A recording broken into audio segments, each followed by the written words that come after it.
Sunrise senior secondary school के online classes में आपका हार्दिक स्वागत है। हम पढ़ रहे थे द्विघात समीकरण। द्विघात समीकरण की पहचान करना सीख गए थे। अब हम उनके मूल ज्ञात करते हैं पूर्ण वर्ग विधि के द्वारा।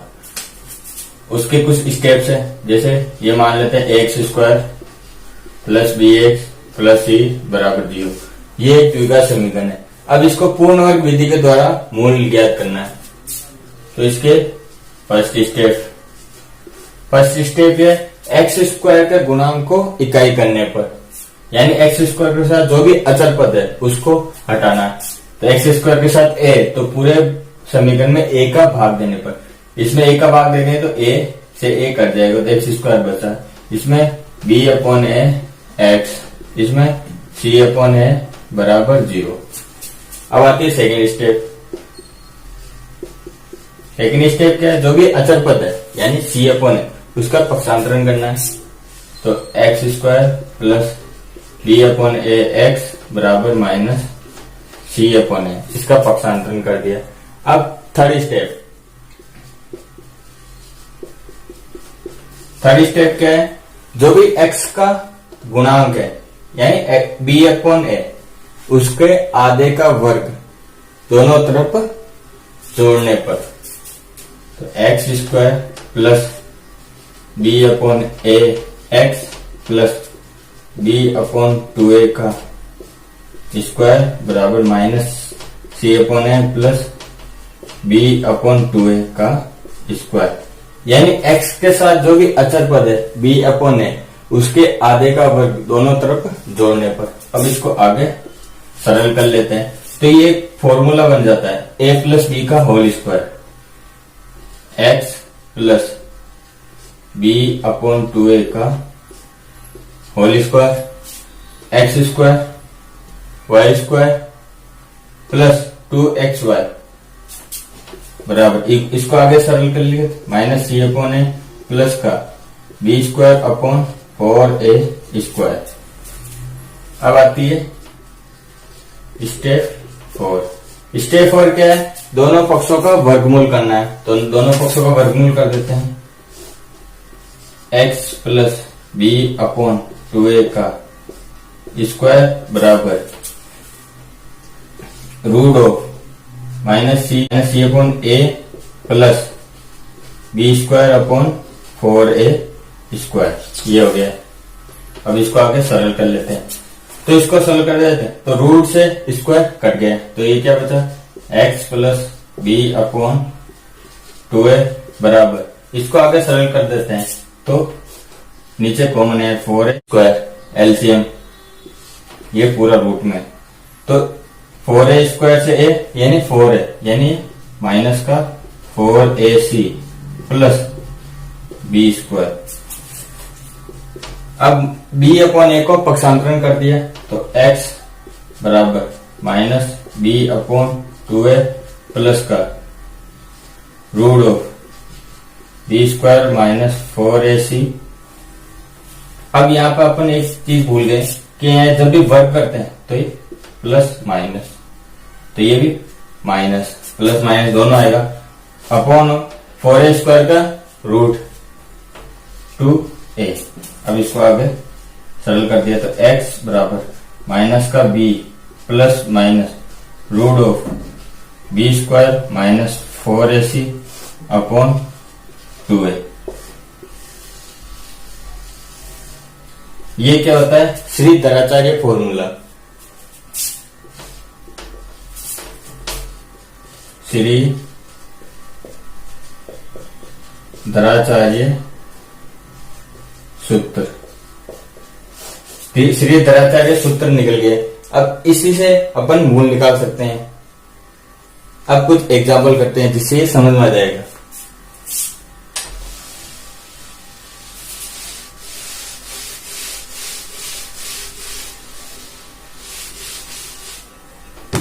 पहला एग्जाम्पल करते हैं।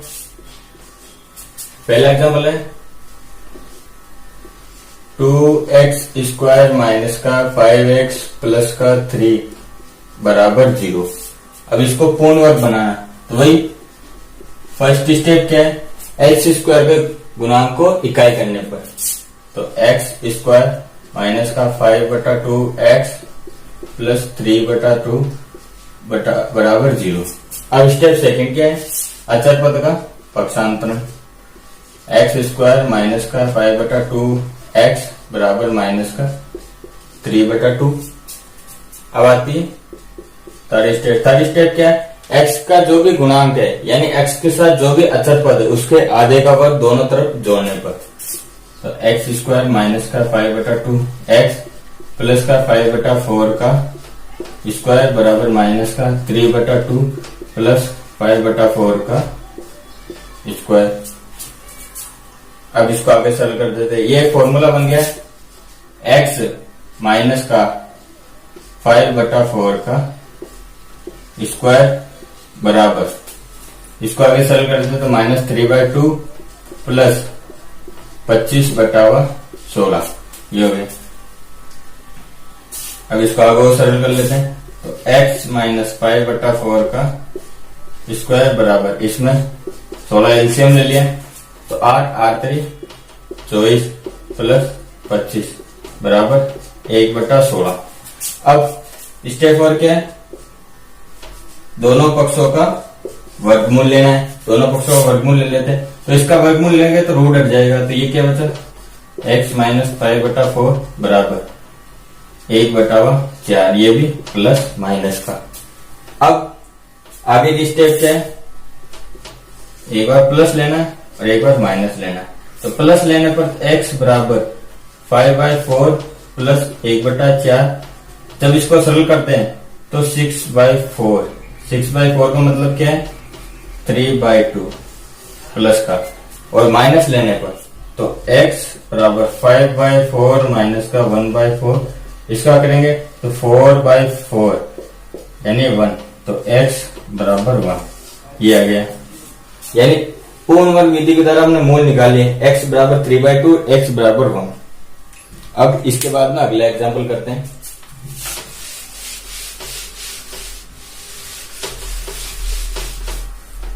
अगला एग्जाम्पल क्या है, 2x स्क्वायर माइनस का 7x प्लस का 3 बराबर 0 ये हो गया। वही पूर्ण जो भी स्टेप है वो लगा देते हैं। जो पहली स्टेप क्या है, एक्स स्क्वायर का गुणांक इकाई करने पर, यानी जो अचर पद है 2 उसको हटाना है, तो वही 2 का पूरे में भाग दे देते हैं, प्लस 3/2 बराबर 0। सेकेंड स्टेप क्या बताइए थी, जो भी अचर पद है यानी 3/2 उसका पक्षांतरण करने पर, तो एक्स स्क्वायर माइनस का 7/2 एक्स बराबर माइनस का 3/2। अब आती है थर्ड स्टेप। थर्ड स्टेप क्या है, x का जो भी अचर पद है यानी 7/2 उसके आधे का वर्ग दोनों पक्षों में जोड़ने पर, तो एक्स स्क्वायर माइनस का 7/2 एक्स, अब इसका आधा क्यों 7/4, इसका स्क्वायर बराबर माइनस 3/2 प्लस 7/4 का स्क्वायर। अब इसको आगे सरल कर देते हैं, वही ये फॉर्मूला बन गया a माइनस बी का होल स्क्वायर, तो x माइनस 7/4 का स्क्वायर बराबर माइनस का 3/2 प्लस, इसका स्क्वायर खोल देते हैं तो 7 × 7 49 और 4 × 4 16। अब इसको आगे सरल कर लेते हैं, तो x माइनस 7/4 का स्क्वायर बराबर, इसमें 16 कॉमन ले लिए, ये होता 24 प्लस 49। अब 49 में से 24 किया कितना बचा, 5 और 2 25 बराबर 16। स्टेप 4 के दोनों पक्षों का वर्गमूल ले लेते हैं, तो इसका वर्गमूल लिया तो इसको रख दिया x माइनस 7/4 बराबर, ये बचे प्लस माइनस 5/4। वही एक बार प्लस लेना एक बार माइनस लेना। प्लस लेने पे क्या आता है, तो x बराबर 7/4 प्लस का 5/4, इसको सरल करते तो 7 और 5 12, 12/4 12/4, तो ये बचा 3, तो यहाँ पे x बराबर 3 निकल गया। अब माइनस ले लेते हैं, तो x बराबर 7/4 माइनस का 5/4। तो यहाँ से x क्या निकल गया, 7 - 5 2, 2/4। 2/4 का मतलब क्या है, 1/2। तो यहाँ से x की वैल्यू निकल गई 1/2। तो इस विधि से हमने मूल निकाली x बराबर 3 और x बराबर 1/2।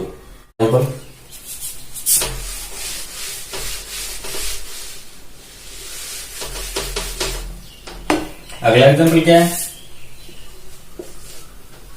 4x² प्लस का 3x प्लस का 5 बराबर 0। इसका पूर्ण वर्ग विधि के द्वारा मूल ज्ञात करने और जांच भी करनी है कि सीरीज धराचार्य फॉर्मूले से सिद्ध हो रहा है नहीं हो रहा है इसके मूल। तो पहले पूर्ण वर्ग विधि के द्वारा इसके मूल ज्ञात कर लेते हैं। तो इसका फर्स्ट स्टेप क्या है, जो भी x² के गुणांक को इकाई करने में, यानी x² के साथ जो भी अचर पद है उसको हटाना है। तो x² प्लस 3/4x प्लस 5/4 बराबर 0, ये हो गया। अब सेकंड स्टेप क्या है, जो भी अचर पद है यानी 5/4 उसका पक्षांतरण करना है। तो x² प्लस 3/4x बराबर माइनस का 5/4, ये हो गया। अब x का साथ जो भी अचर पद है यानी 3/4 उसके आधे का वर्ग दोनों पक्षों में जोड़ने पर x² प्लस 3/4x प्लस का 3/8 का स्क्वायर बराबर माइनस का 5/4 प्लस का 3/8 का स्क्वायर, ये हो गया। अब इसको आगे सरल कर लेते हैं। तो वही ये फॉर्मूला हो गया a प्लस b का होल स्क्वायर। तो x प्लस 3/8 का स्क्वायर बराबर, इसको आगे सरल कर लेते हैं तो माइनस का 5/4, 3 का स्क्वायर 9, 8 का स्क्वायर 64। अब इसको आगे और सरल कर लेते हैं। तो ये हो गया x प्लस 3/8 का स्क्वायर बराबर, इसमें 64 हो गया, 64 में 4 का बाद 16 बार, 16 × 4 80 प्लस का ये 9 बराबर माइनस का 71/64। अब ये वैल्यू आ रही है माइनस में। अब इसको आगे और सरल कर लेते हैं। वही फोर्थ स्टेप क्या है, दोनों पक्षों का वर्गमूल। अब इस पक्ष का वर्गमूल करेंगे तो माइनस का वर्गमूल कभी भी वास्तविक संख्या नहीं होगी, अवास्तविक संख्या होगी। तो इसके मूल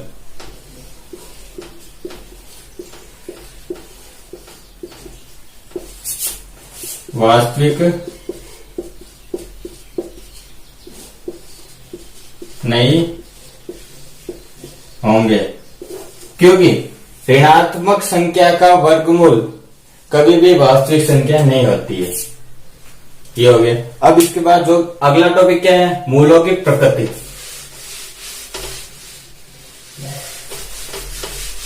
मूलों की प्रकृति ज्ञात करना है।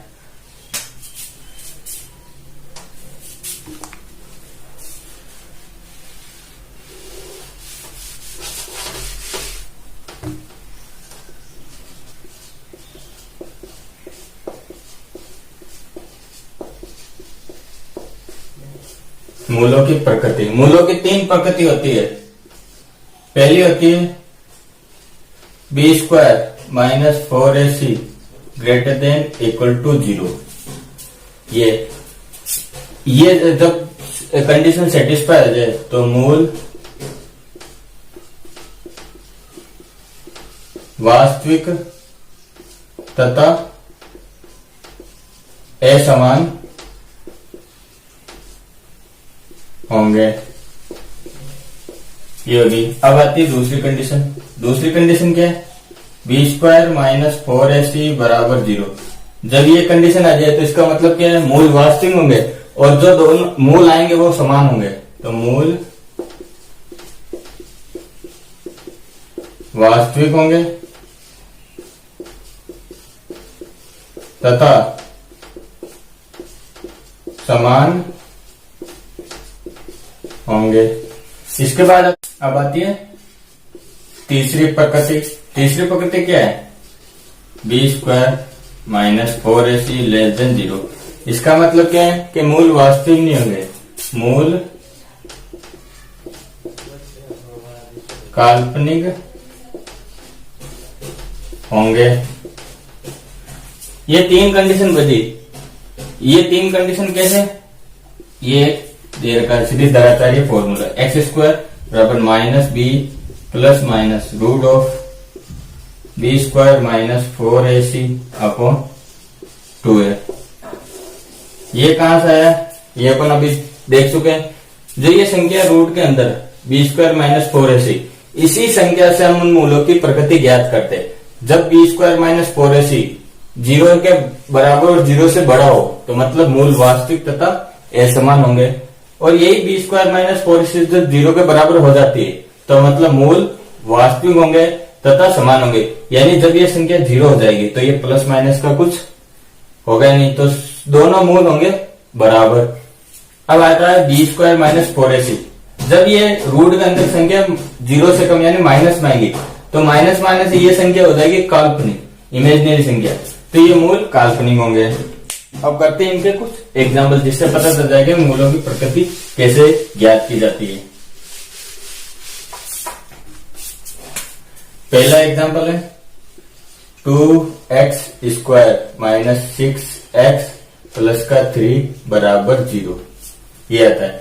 अब इसमें ज्ञात करना है मूलों की प्रकृति, तो वही x स्क्वायर प्लस का bx प्लस का c बराबर 0, इससे कंपेयर किया तो b स्क्वायर माइनस 4ac ये निकालना है, तो ये निकालना है। तो b क्या है, माइनस का 6, तो माइनस का 6 का स्क्वायर माइनस का 4 इंटू a क्या है 2, c क्या है 3,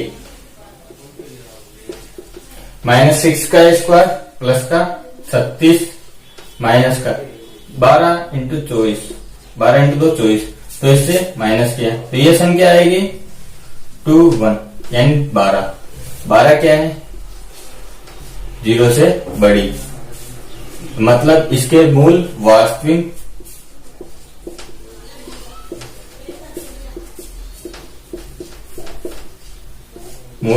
होंगे तथा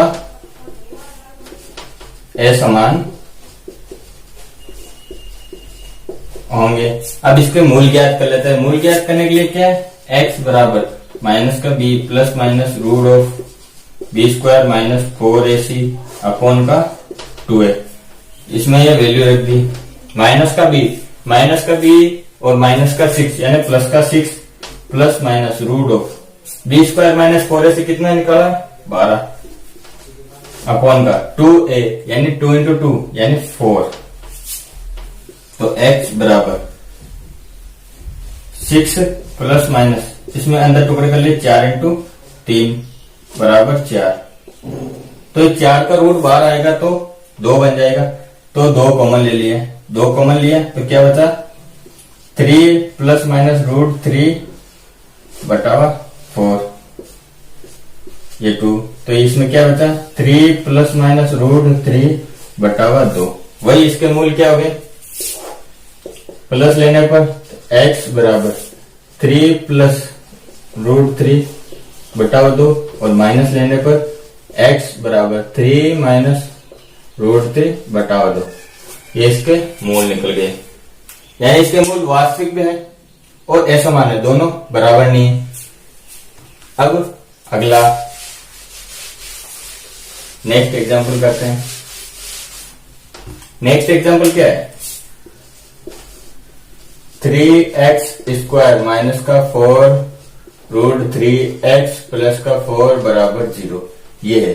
अब इसको ax स्क्वायर प्लस का bx प्लस का c बराबर 0 से कंपेयर किया और b स्क्वायर माइनस 4ac ये वैल्यू निकाली।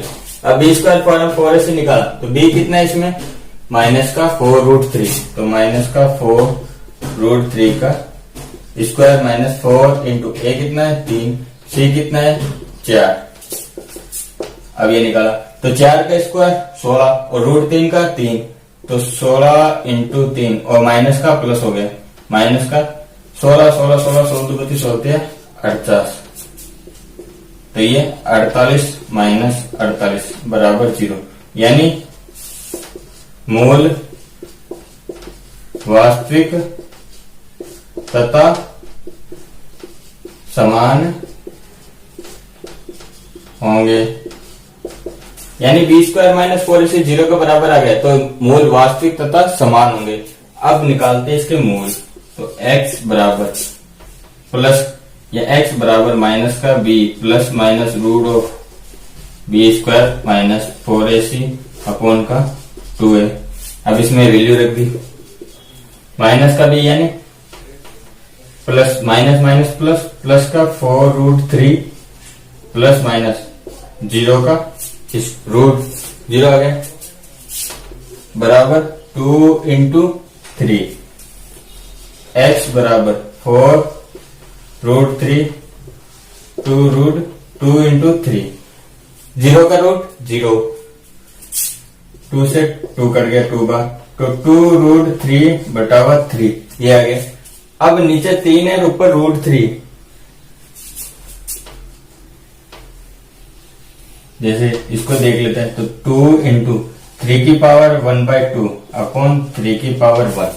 जब ये 3 की पावर 1 ऊपर जाएगा तो 3 की पावर -1, और जब ये 3 की पावर -1/2 नीचे जाएगा तो 3 की पावर -1/2। तो इसको तो x बराबर 2 अपॉन 3 की पावर 1 इंटू 3 की पावर -1/2 बराबर क्या बचा 2 बटावा 3 की पावर 1 -1/2। जब ये संख्या बराबर है तो घात आपस में जुड़ जाएगी, तो यानी 1 माइनस का 1/2, तो 2 बटावा 3 की पावर 1/2, यानी इससे x की वैल्यू निकल गया है 2 अपॉन √3। अब √3 कैसा है वो भी पता चल गया, 2 अपॉन √3। तो इसके मूल है और ये दो मूल है प्लस ये दोनों, तो ये समान है। अब इसके बाद जो अगला एग्जाम्पल है वो करते हैं।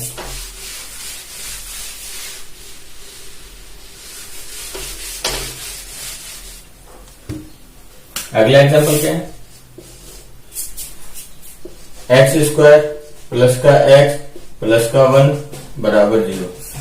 इसके मूलों की प्रकृति ज्ञात करनी है और मूल ज्ञात करने हैं। तो x² प्लस bx प्लस का c बराबर 0, इससे कंपेयर किया और b² माइनस 4ac इसकी वैल्यू निकाले।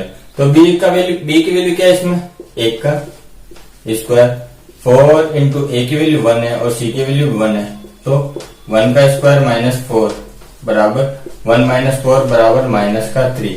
माइनस का 3 क्या है <0, मतलब मूल काल्पनिक होंगे। अब मूल काल्पनिक हो गए तो मूल की जो भी आएगी वो इमेजिनरी आएगी। x बराबर माइनस का b plus minus root of b² minus 4ac upon 2a, minus का 1 plus minus root of minus का 3 अपॉन का 2 इंटू 1। तो ये x बराबर माइनस का 1 प्लस माइनस, जब माइनस का √3 है इसको लिखते हैं तो ये हो जाएगा आयोटा √3, यानी इमेजिनरी संख्या को आयोटा से डिनोट करते हैं, और 2। तो इसके दो मूल आ गए, यानी काल्पनिक मूल है दोनों, माइनस और प्लस। माइनस प्लस लेने पर x बराबर माइनस का 1 प्लस आयोटा √3 अपॉन 2, और माइनस लेने पर x बराबर माइनस का 1 माइनस का आयोटा √3 अपॉन 2। तो ये इसके दो मूल है, यानी ये दोनों मूल काल्पनिक है, वास्तविक नहीं है। ये हो गया। अब मूलों की प्रकृति कैसे निकलती है वो भी, मूलों की प्रकृति क्या होती है वो भी देख लिया। अब इसके बाद जो अगला टॉपिक है वो पढ़ेंगे अगली क्लास में। धन्यवाद।